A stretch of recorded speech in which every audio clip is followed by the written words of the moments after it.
Hey guys, Alice in Borderland season 3 episode 4 தான் நம்ம இப்போ பார்க்க போகிறோம். போன பார்ட்டில் உசாங்கி அவங்க கூட இருந்தவங்களும் ட்ரெயினில் ஏறதோட அந்த எபிசோடு முடிச்சிருப்போம். அதோட கண்டினியூவாக தான் நம்ம இந்த வீடியோவில் பார்க்க போகிறோம். எல்லாரும் ட்ரெயினுக்குள்ளே ஏறிட்டதுக்கு அப்புறம் அங்கே இருந்த மினி டிவியில் கேமை பற்றின விஷயத்த சொல்ல ஆரம்பிக்கிறாங்க. இவங்க போயிட்டு இருக்கிற இந்த ட்ரெயினில் எந்த ஒரு டிரைவருமே கிடையாது. ட்ரெயின் ஆட்டோமேட்டிக்காக தான் ரன் ஆகிட்டு இருக்கும். ட்ரெயினை நிறுத்தணும்னா மொதல் பெட்டியிலிருந்து கடைசி பெட்டியான 8வது பெட்டிக்கு போய் அங்கே இருக்கிற லிவர் இழுக்கிறது மூலியமா ட்ரெயினை நிப்பாட்ட முடியும். கேம்லேயே வின் பண்ணிடலாம். எல்லாரும் கேம் சிம்பிளாக இருக்குன்னு நினைக்கும் போது முக்கியமான விஷயத்த பத்தியே சொல்றாங்க. ஒரு பெட்டியில இருந்து இன்னொரு பெட்டிக்கு போகும்போது அங்க இருக்கிற டோர்ஸ் ஆட்டோமேட்டிக்கா க்ளோஸ் ஆகிடும். க்ளோஸ் ஆன அடுத்த 30 செகண்ட்ல பெட்டியில இருந்து பாய்சன் கேஸோ இல்ல ஆக்சிஜன் கேஸோ வெளியே வரும். இதை கேட்டு மத்தவங்க எல்லாம் ஷாக்ல இருக்க ட்ரெயின்ல இருக்கிற 8 பெட்டியில 4 பெட்டியில பாய்சன் கேஸ் வெளியே வரும். அந்த 4 பெட்டி எதுவா வேணாலும் இருக்கலாம். பெட்டிக்குள்ள போறதுக்கு முன்னாடி ஆக்சிஜன் மாஸ்கையும் ஒருத்தருக்கு 5 ஆக்சிஜன் சிலிண்டரையும் கொடுப்பாங்க. எந்த பெட்டியில யூஸ் பண்ணணும்ன்றத நீங்க தான் முடிவு பண்ணணும்னு சொல்லிடுவாங்க. முக்கியமான ரூலே மத்தவங்களோட ஆக்சிஜன் சிலிண்டரை யூஸ் பண்ணக்கூடாது. ஒரு பெட்டியில இருந்து வந்ததுக்கு அப்புறம் திரும்ப அந்த பெட்டிக்குள்ள போக முடியாது. ரூல்ஸை கேட்டதுக்கு அப்புறமா எல்லாம் கேம் விளையாடுறதுக்காக ரெடி ஆகிடுறாங்க. அப்போ அங்க இருந்த மினி டிவில கேம் ஸ்டார்ட் ஆகிடுச்சு. எல்லாம் அடுத்த பெட்டிக்கு போறதுக்காக தயாராகுங்கன்னு சொல்லுவாங்க. அடுத்த பெட்டிக்கான டோரையும் ஓபன் பண்றாங்க. உள்ள போய் பார்த்தா ஒரு பறவை அங்க கூண்டோட இருக்கும். இது எதுக்குன்னே மத்தவங்களுக்கு தெரியாம இருக்க ப்ரொஃபசர் மட்டும் கரெக்டா புரிஞ்சுக்கிட்டு இது எதுக்கு இங்க இருக்குன்னு மத்தவங்களுக்கு தெளிவா சொல்லுவார். பெட்டியில இருந்து கேஸ் வெளியே வந்ததுக்கு அப்புறம் பறவை உயிரோட இருக்கா இல்லையான்ற விஷயத்த வச்சு நமக்கு வர்ற கேஸ் பாய்சனா இல்லையான்ற விஷயத்த தெரிஞ்சுக்க முடியும்னு சொல்லுவாரு. அப்போ ஆக்சிஜன் மாஸ்கை போடணுமா வேணாமன் முடிவு எடுக்க சொல்ல எல்லாம் மாஸ்கை எடுத்து மாட்டிக்கிறாங்க. இவங்க மாஸ்கை மாட்டினா அடுத்த 5வது செகண்ட்லயே கேஸ் அங்க வெளியே வருது. எல்லாம் அடுத்து என்ன நடக்க போகுதுன்னு பயத்துல இருக்க உசாங்கி மட்டும் பறவைக்கு என்ன ஆச்சுன்னு பார்க்கும்போது தான் வந்தது பாய்சன் கேஸ் இல்லைன்னு தெரிஞ்சுக்கிறாங்க. ஏன்னா பறவை அங்க உயிரோட தான் இருக்கும். அப்போ பெட்டியோட டோர் ஓபன் ஆகி கேஸ் எல்லாம் வெளியே போனதும் அடுத்த பெட்டிக்கான டோர் அங்க ஓபன் ஆகுது. எல்லாம் அங்க போனதும் ஆக்சிஜன் மாஸ்கை போடணுமா வேணாமன் முடிவு எடுக்க சொல்லி அலௌன்ஸ்மெண்ட் வர எல்லாருமே அங்க மாஸ்கை எடுத்து மாட்டிக்கிறாங்க. கேஸும் அங்க வெளியே வரும். கொஞ்ச நேரத்திலேயே கூட இருந்த ஒரு பொண்ணு பயத்துல கத்த ஆரம்பிப்பா. என்னாச்சுன்னு பார்த்தா பறவை அங்க இறந்து போயிருக்கும். வந்தது பாய்சன் கேஸ் தான், நம்ம எல்லாருமே தப்பிச்சோம்னு சொல்லி சந்தோஷப்படுவாங்க. அடுத்த பெட்டியான 3வது பெட்டிக்கு போனதும் இந்த முறை ஆக்சிஜன் மாஸ்கை போடணுமா வேணாமான்னு கேட்கும்போது உசாங்கினா மாஸ்க் போட போறது இல்லைன்னு சொல்லிடுவாங்க. நம்ம பயத்துல மாஸ்கை போட்டுடுவோன்னு கேமை உருவாக்கணும் பாய்சன் கேஸை கடைசியா தான் வெளியே அனுப்புவோம். அதனால தான் நான் மாஸ்கை போட போறது இல்லைன்னு சொல்லுவாங்க. இதை கேட்ட ப்ரொஃபசர் நம்ம 3வது பெட்டியில இருக்கோம். நம்ம இன்னும் 5 பெட்டியா தான். அதுல 3 பெட்டியில இருந்து பாய்சன் கேஸ் வெளியே வரும். பிரச்சனை என்னன்னாக்கா நம்ம கிட்ட ஆக்சிஜன் சிலிண்டரும் 3 தான் இருக்கு. யாருக்கும் என்ன முடிவு எடுக்கிறதுனே தெரியாது. இந்த டீம்லயே அண்ணன் தங்கச்சின்னு 2 பேர் இருப்பாங்க. இவங்கள நம்ம அண்ணன் தங்கச்சின்னு கூப்பிட்டுக்கலாம். இதுல அண்ணகாரன் நம்ம மாஸ்க் போட வேணாம்னு சொல்ல கூட இருந்த திமிரு பிடிச்ச பொண்ணு இவன் பேச்சு கேட்டு 2 பேருமே செத்து போயிட்டீங்கன்னா என்ன பண்ணுவீங்கன்னு கேப்பா. அண்ணங்காரன் இதெல்லாம் கேட்டு கோவத்துல சண்டைக்கு வருவான். இதெல்லாம் ஒரு பக்கம் நடக்க யாரு எப்படி போனா எனக்கு என்னன்னு ஒருத்தர் மாஸ்க் போட்டுப்பாரு. ஆனா சுத்தி இருக்கிறவங்க யாருமே மாஸ்க் போடாம இருக்கிறத பார்த்து இவரும் வேற வழி இல்லாம மாஸ்க கழட்டிடுறாரு. இவரோட பேரு தாரூக். எல்லாம் அங்க பேசி முடிக்க சரி அங்க கேஸ் வெளியே வருது. பறவைக்கு என்ன ஆச்சுன்னு பார்த்தா அது அங்க உயிரோட தான் இருக்கும். எல்லாரும் தப்பிச்சு சந்தோஷத்துல நிம்மதியா மூச்சை விடும்போது தான் உசாங்கி பக்கத்துல இன்னொரு ட்ரெயின் வர்றத பாக்குறாங்க. அப்போ இதை பார்த்தா தாரு இந்த ட்ரெயின் எங்க இருந்து வருது எங்க போகுதுன்றது வரைக்கும் சொல்லுவாரு. எல்லாரும் திரும்பி அங்க ட்ரெயினை பார்க்கும்போது உள்ள கேஸ் ஃபார்ம் ஆன மாதிரி இருக்கும். திடீர்னு அங்க ஒருத்த கண்ணு மூக்கு வாயெல்லாம் ரத்தத்தோட வர மூச்சை கூட விட முடியாம அந்த ட்ரெயின்ல இருந்த மொத்தம் எல்லாருமே இறந்து போறாங்க. இந்த விஷயத்த பார்த்துக்கிட்டே எல்லாம் அடுத்த பெட்டிக்கு போக பக்கத்துல வந்த ட்ரெயின்ல இறந்து போறவங்களை பார்த்ததுக்கு அப்புறம் ப்ரொஃபசருக்கு ஒரு விஷயம் நல்லா புரிஞ்சிடும். மூளையோட நரம்புகளை பாதிக்கிற அளவுக்கு அங்க பாய்சன் கேஸ் இருந்திருக்கணும்னு புரிஞ்சுக்கிறாரு. பெட்டி முழுக்க கேஸ் வரணும்னா அதுக்கு பெரிய அளவிலான இடம் தேவை. அதை உங்களால கண்டுபிடிக்க முடியுமான்னு தாரூக் கிட்ட கேட்பாரு ப்ரொஃபசர். எதுக்காக ப்ரொஃபசர் இவர்கிட்ட கேட்கிறாருன்னா ஒரு ட்ரெயினை பார்த்து அதை பத்தினா நிறைய விஷயத்த சொல்லியிருப்பாரு. அதனாலதான் ப்ரொஃபசரும் இப்ப இவர்கிட்ட கேட்டிருப்பாரு. இவரு எனக்கு அதை பத்தி எல்லாம் எதுவுமே தெரியாதுன்னு சொன்னாலும் கூட இருக்கிற மத்தவங்களாம் பதட்டப்படுறத பார்த்து பேண்டோகிராஃப்னு ஒரு விஷயத்த பத்தி சொல்றாரு. பேண்டோகிராஃப்ன்றது ட்ரெயினுக்கு மேல இருக்கிற ஒரு விஷயம். அது மூலமா தான் ட்ரெயினுக்கு கரண்டே வரும். அது ட்ரெயினுக்கு மேல இருந்தா பாதி எடுத்து அதுவே எடுத்துக்கும். ஆனா இந்த பெட்டிக்கு மேல அது இருக்கிற மாதிரி தெரியலன்னு சொல்ல இதை கேட்ட ப்ரொஃபசர் அப்போ மேல பாய்சன் கேஸ் வைக்க இடம் இருக்கான்னு கேட்க தாருக்கும் ஆமான்னு சொல்லிடுவாரு. அப்போ மாஸ்க் போடணுமா வேணாம்னு முடிவு எடுக்க சொல்லி அலௌன்ஸ் பண்ண எல்லாரும் மாஸ்க போட்டுக்கிறாங்க. ஆனா கூட இருந்த சில பேர் மட்டும் மாஸ்க போட்டுக்க மாட்டாங்க. கேஸும் வெளியே வருது. கொஞ்ச நேரத்திலேயே பறவை உயிரோட இருக்கா இல்லையான்னு திரும்பி பார்த்தா அது அங்க இறந்து போயிருக்கும். வந்தது பாய்சன் கேஸ்ன்னு புரிஞ்சுக்கிட்டு மத்தவங்களை பார்க்கும்போது தான் எல்லாம் மூச்சை விட முடியாம ரத்தம் கக்கி அதே இடத்துல திணற இறந்து போவாங்க. எல்லாரும் அதை கடந்து அடுத்த பெட்டியான 6வது பெட்டிக்கு வர இங்க தான் ஒரு புது பிரச்சனையா ஆரம்பிக்குது. இந்த பெட்டி வித்தியாசமா இருக்கிறதுனால மேல பேண்டோகிராஃப் இருக்கா இல்லையான்ற விஷயத்த கண்டுபிடிக்க முடியல, என்ன மன்னிச்சிடுங்கன்னு சொல்லுவாரு. இந்த விஷயத்த கேட்ட திமிர் பிடிச்ச பொண்ணு நீ எல்லாம் ஒரு ஆளுன்னு உன்ன போய் நம்பி வந்த பாருன்னு அடிக்கவே போயிடுவா. உசாங்கி தான் வந்து 2 பேரையுமே தடுப்பா.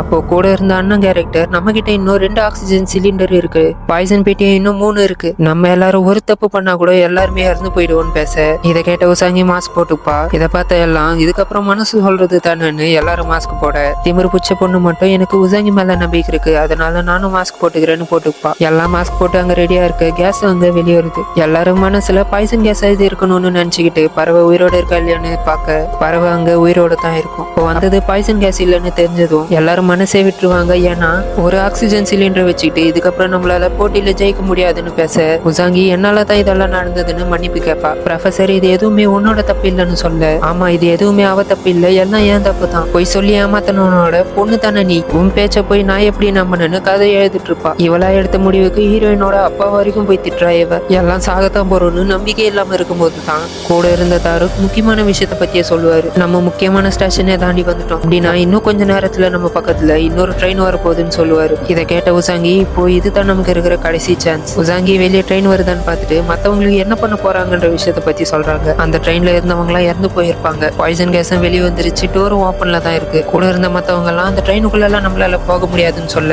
முறுபூச்சி பொண்ணு இவ பேச்ச கேட்டா நம்ம செத்து தான் போவோம்னு சொல்லுவா. இவ ஒரு பக்கம் தனியா புலம்பிட்டு இருப்பா. எதுவும் பண்ணாம சாகிறதுக்கு முயற்சி பண்ணி உயிரோட இருக்கலாம், என் கூட வரணும்னு நினைக்கிறவங்க வாங்கன்னு சொல்ல, இதை கேட்ட ப்ரொஃபஸரும் சரி போலான்னு சொல்லி ரெடி ஆகுறாரு. இதை பார்த்த திமிரு பிடிச்ச பொண்ணு லூசாடா நீ போனாங்க இறந்து போயிடுவாடான்னு கத்திட்டு இருப்பா. உசாங்கி ட்ரெயின் பக்கத்துல வர்றத பார்த்து எல்லாரும் ரெடியா இருங்கன்னு சொல்லுவாங்க. அதுக்கேற்ற மாதிரி ரெடி ஆயிட்டு ட்ரெயின் பக்கத்துல வந்ததும் உசாங்கி தான் ஃபர்ஸ்ட் குதிப்பாங்க. உசாங்கி பின்னாலே மத்தவங்களும் குதிக்க, எல்லாரும் ட்ரெயினுக்குள்ள சேஃபா குதிக்கிறத பார்த்து 2 பேர் தைரியத்தை வர வச்சுக்கிட்டு குதிக்க, குறுக்க வந்த பில்லர்ல மாட்டி 2 பேருமே இறந்து போயிடுறாங்க. இதை பார்த்த திமிரு பிடிச்ச பொண்ணு அவளை நம்பி போனீங்களே அதனால தான் சேர்த்துட்டீங்கன்னு சொல்லி அடுத்த ஆள ப்ரொஃபசர் குதிக்கலான்னு போவாரு. ட்ரெயின்ல இருந்த கம்பியை பிடிச்சி இந்த ட்ரெயின்ல இருந்து அந்த ட்ரெயினுக்கு குதிப்பாரு. இவரும் சேஃபா போயிடுவாருன்னு பார்த்தா பாதியிலே கீழே விழ போக உசாங்கிய கூட இருந்த மத்தவங்களும் தான் காப்பாத்துவாங்க. கடைசியா அந்த ட்ரெயின்ல இருந்த 2 பேர், அதாவது திமிரு பிடிச்ச பொண்ணும் கூட இன்னொருத்தரும் இருப்பாங்க. அவங்க 2 பேரும் அந்த ட்ரெயினோட அப்படியே போயிடுவாங்க. இவங்க 2 பேரோட கதை இந்த ட்ரெயினோடவே க்ளோஸ் ஆகிடும். மத்தவங்கலாம் தப்பிச்ச சந்தோஷத்துல நிம்மதியா இருக்கு. அப்போ இவங்களுக்கு பக்கத்துலயே இன்னொரு ட்ரெயின் வரும். அந்த ட்ரெயின்ல இருக்கிற கேஸ் எல்லாம் வெளியே போய் அதுல யாரும் இருக்கிற மாதிரி தெரியும். உசாங்கி இதை பார்த்துட்டு பார்க்க அரிசு போல இருக்கேன்னு அதிர்ச்சியில பார்த்துட்டு இருக்க, மாஸ்க கட்டினதுக்கு அப்புறம் தான் தெரியுது அது உண்மையாவே அரிசு தான். அதே போல அரிசுவும் உசாங்கிய பாத்துருவாரு. இந்த சீனை பார்க்கறதுக்காக தான் நான் 3 எபிசோட வெயிட் பண்ணிட்டு 2 பேரும் ஒருத்தர் மாத்தி ஒருத்தர் கையை பிடிக்கலான்னு ட்ரை பண்ணுவாங்க.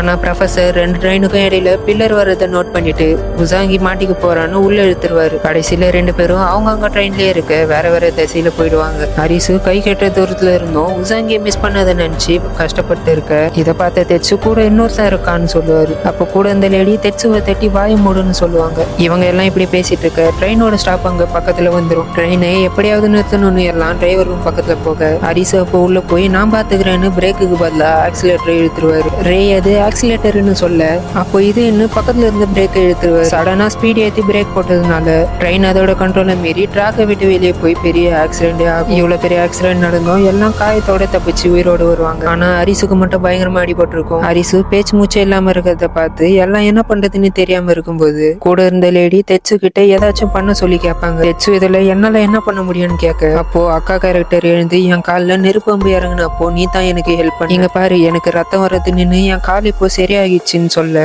ரத்தம் வர்றது நீ பாட்டலாம் ஆனா என்னால தேயிலாம் போட முடியாது. இவங்க இப்படி பேசிட்டு இருக்க தங்கச்சி கேரக்டர் எங்கிருந்தோ ஊசி நூலெல்லாம் எடுத்துட்டு வந்திருப்பா. தெச்சுக்கிட்ட அவ எடுத்துட்டு வந்தாலும் குத்து இதை வச்சு தையல் போடுன்னு சொல்லுவா. தெச்சு என்ன பண்றதுன்னே தெரியாம தயங்கிட்டே இருக்க, போய் ஏதாச்சும் பண்ணாம செத்துற போறான்னு சொல்ல, தெச்சுக்கு வேற வழி இல்லாம தையல் போட ரெடி ஆகுறாரு. காயத்தை சுத்த பார்த்ததுக்காக சரக்கு பாட்டில் போல ஒரு பாட்டில வச்சிருப்பாங்க. தெச்சு பதட்டத்துல அதை எடுத்து குடிப்பாரு. பக்கத்துல இருந்த லேடி அது நமக்கு தேவைப்படும்னு சொல்ல, எனக்கு கை நடுக்கமா இருக்கு கொஞ்சம் குடிச்சுக்கிறேன்னு குடிச்சிட்டு போடுற இடத்த பாப்பாரு. பார்த்த ஹரிசுக்கு வயிற்றுல பெரிய வெட்டு காயமே இருக்கும். தெச்சு எப்படியோ காயப்பட்ட இடத்துல தையல் போடுவாரு. ஆனா ஹரிசு கிட்ட இருந்து எந்த ஒரு ரியாக்ஷனுமே வராது. ஏன்னா அவன் அடிப்பட்டதுல இருந்து மயக்கத்தில் தான் இருப்பான். அப்படியே சீனை கட் பண்ணி உசாங்கியா தான் காட்டுறாங்க. உசாங்கி அவங்களுக்கு வர்ற கனவுனால தூங்க முடியாம கஷ்டப்பட்டு இருக்க அந்த இடத்துக்கு ப்ரொஃபசர் வராரு. உன்ன போலவே தான் எனக்கும் ஒரே கனவு திரும்ப திரும்ப வரும், உன்னால மறக்க முடியாத கனவு ஏதாவது இருக்கான்னு உசாங்கி கேட்க, ப்ரொஃபசர் இந்த இடத்துல தான் அவர் பண்ண தப்பான விஷயத்த பத்தி சொல்லுவாரு. நான் மரணத்துக்கு அப்புறம் இருக்கிற வாழ்க்கையை பத்தி தெரிஞ்சுக்க நினைச்சேன், அதனால யாரும் பண்ண கூட நினைக்காத விஷயத்த நான் பண்ணேன்னு சொல்ல, ப்ரொஃபசர் அவரோட காலேஜ்ல கிளாஸ் எடுக்கிறத காட்டுறாங்க. அப்போ ஒரு ஸ்டூடெண்ட் வருவாங்க, இவங்களோட பேரு யூனோ. நான் உங்களோட சயின்ஸ் ப்ராஜெக்டை படிச்சேன், அதுல ரொம்ப இன்ட்ரெஸ்டா இருக்கேன். அந்த ப்ராஜெக்ட்ல நீங்க மூலையில இருக்கிற ஒரு பகுதியை தோண்டது மூலமா மரணத்துக்கு பக்கத்துல போயிட்டு வர அனுபவத்தை கொடுக்கணும்னு சொல்லியிருக்கீங்க. இதை கேட்ட ப்ரொஃபசர், இந்த காலேஜ்ல நீ ஒருத்தி மட்டும் தான் இந்த விஷயத்துல இன்ட்ரெஸ்டடா இருக்க, நீ உண்மையாவே மரண உலகம் இருக்கிறத நம்பறியான்னு கேட்கும்போது, ஆமா எனக்கு அதை அனுபவிச்சு பார்க்கணும்னு ஆசையா இருக்குன்னு சொல்ல, ப்ரொஃபசர் அதுக்கு ஒரே வழிதான் இருக்கு, மரணத்துக்கு பக்கத்துல போறதுன்னு சொல்ல, அடுத்த சீன்லயே ஒரு மருந்து கண்டுபிடிக்கிறாங்க. இந்த மருந்தை வச்சு நம்ம அந்த உலகத்துக்கு போக முடியுமான்னு கேட்க ப்ரொஃபசர் இதை இன்னும் நம்ம செக் பண்ணி பார்க்கல, இதோட சைடு எஃபெக்ட்ஸ் எந்த அளவுக்கு இருக்குன்னு நமக்கு தெரியாதுன்னு சொல்ல இதை பத்தி எல்லாம் யூனோக்கு எந்த ஒரு கவலையுமே கிடையாது. யூனோக்கு ஆர்வம் அதிகமா இருக்கிறதுனால ப்ரொஃபசர் நான் அதை ட்ரை பண்ணி பார்க்கணும்னு சொல்லுவாங்க. இந்த விஷயத்துல பிரச்சனைகள் அதிகமா இருக்குன்னு சொல்லியும் அதை பத்தி எனக்கு எந்த ஒரு கவலையுமே இல்லை, என்ன ஆனாலும் சரி நான் அந்த உலகத்தை பார்த்தே தீரணும்னு சொல்லுவாங்க. ப்ரொஃபசரும் வேற வழி இல்லாம ஒரு நாள் கண்டுபிடிச்ச மருந்தை யூனோ மேல போட்டு விட்டுருவாரு. பக்கத்திலே ஒரு டைமரை செட் பண்ணிட்டு காத்துட்டு இருப்பாரு. மூளையோட ரீடிங்ஸ் எல்லாம் மானிட்டர்ல காட்ட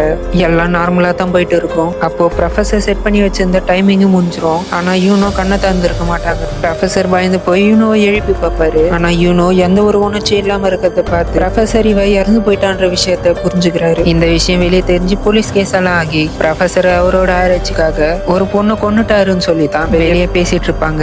ஆனா இந்த விஷயத்துக்கு போதுமான அளவுக்கு ஆதாரம் கிடைக்காததுனால ப்ரொஃபசர் இந்த கேஸ்ல இருந்து ரிலீஃப் பண்ணிடுறாங்க. ஆனா ப்ரொஃபசருக்கு யூனோ தன்னாலதான் இறந்து போயிட்டான்ற கில்டி பில்ல தாங்க முடியாம காரை ஓட்டிட்டு போய் ஆக்சிடென்ட் பண்ணி தற்கொலைக்கு முயற்சி பண்ணிருப்பாரு. நடந்த இந்த ஆக்சிடென்ட்ல ப்ரொஃபசருக்கு இருந்த 2 காலுமே சைடுல இருந்து போயிடும். இருந்தாலும் ப்ரொஃபசர் முயற்சியை கைவிடுற மாதிரி இல்ல. இறந்து போன யூனோக்காகவது மரண உலகத்தை கண்டுபிடிக்கிறதுக்காக பயங்கரமான ரிசர்ச் பண்ணிட்டு இருப்பாரு. நடந்த இந்த விஷயத்த பத்தி எல்லாம் உசாங்கி கிட்ட சொல்லிட்டு இருப்பாரு. இது எல்லாத்தையும் கேட்ட உசாங்கி எந்த காயம் வேணாலும் வாழ்றதுக்கான காரணமா மாறலாம்னு சொல்லுவாங்க. நம்ம 2 பேரும் சேர்ந்து நம்ம உலகத்துக்கு திரும்புவோம்னு சொல்லுவாங்க. அடுத்த சீனை அரிசுவை தான் காட்டுறாங்க. மயக்கத்துல இருந்து கண் முழிச்ச அரிசுவை பார்த்து கூட இருந்தவங்க எல்லாம் சந்தோஷமா போய் பார்க்க அரிசு உங்களுக்கு கஷ்டம் கொடுத்ததுக்கு மன்னிச்சுங்க, போட்டி எப்போ ஆரம்பிக்க போகுதுன்னு கேட்க அக்கா கேரக்டரும் இன்னைக்கு நைட் ஆரம்பிக்குதுன்னு சொல்லுவாங்க. இதை கேட்ட அரிசு நமக்கு டைம் இல்லைன்னு எழுந்துக்க பார்ப்பான். வயிற்றுல தேயில் போயிட்டு இருக்கிறதுனால அரிசுவால ஒண்ணுமே பண்ண முடியாது. அரிசு அவனோட நிலைமையை புரிஞ்சுக்கிட்டு நீங்க எல்லாம் போகணும்னு சொல்ல தெட்சு உன்னை விட்டெல்லாம் போக முடியாதுன்னு சொல்லுவாரு. இதை கேட்ட கூட இருந்த மத்தவங்களும் எங்களாலையும் போக முடியாதுன்னு சொல்லுவாங்க. இதெல்லாம் கேட்ட அரிசு இப்படி ஒரு நிலைமையிலும் நம்மள விட்டு போகாம இருக்குன்னு நினைக்கிறாங்களேன்ற விஷயத்த நினைச்சு